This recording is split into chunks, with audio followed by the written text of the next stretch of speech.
محبوب يزدا محبوب يزدا محبوب يزدا محبوب يزدا بسم الله الرحمن الرحيم الحمد لله رب العالمين اللهم صل على سيدنا محمد وعلى آله وصحبه وسلم.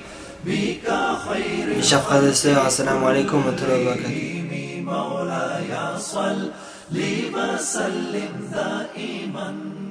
Donc la première condition, c'est l'islam. Il faut être musulman pour que le jeûne soit agréé. C'est-à-dire qu'un non-musulman qui jeûne, c'est bien, ça peut être un entraînement, ça peut être une bonne méthodologie pour se remettre en forme physiquement. Simplement auprès d'Allah subhanahu wa ta'ala, ça ne sera pas accepté.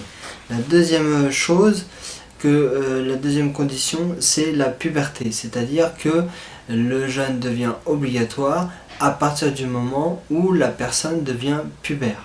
La troisième condition, c'est qu'il faut avoir la raison, c'est-à-dire que les gens qui ont des incapacités mentales ou des problèmes mentaux ne sont pas des gens qui sont donc vus comme responsables dans la charia, et donc ils n'ont pas pour obligation de jeûner.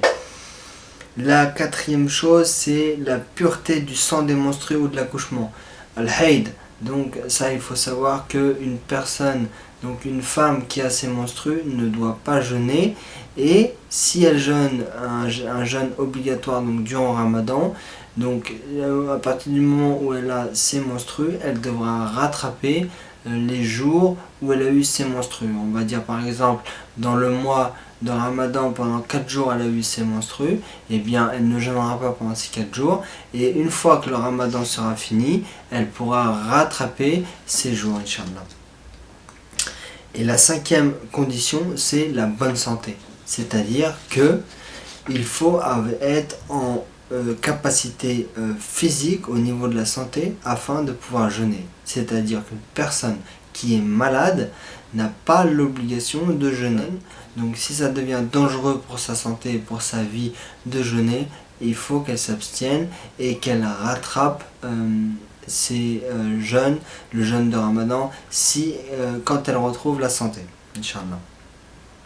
Et la sixième et dernière condition dont je voulais parler dans cette vidéo, c'est le fait d'être résident. C'est-à-dire que si la personne est en voyage, elle n'a pas l'obligation de jeûner. Alhamdulillah, c'est une rukhsa, c'est-à-dire que c'est une facilité qu'Allah nous a donnée, que lorsque l'on voyage, on n'est pas obligé de jeûner et on peut rattraper ces jeûnes ultérieurement quand le Ramadan se finit.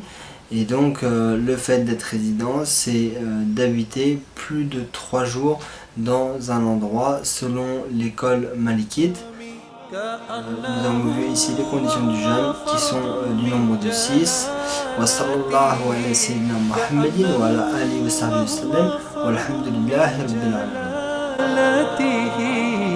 في عسكر حين تلقاه وفي جشمي مولاي صل وسلم دائما أبدا على حبيبك خير خلق كل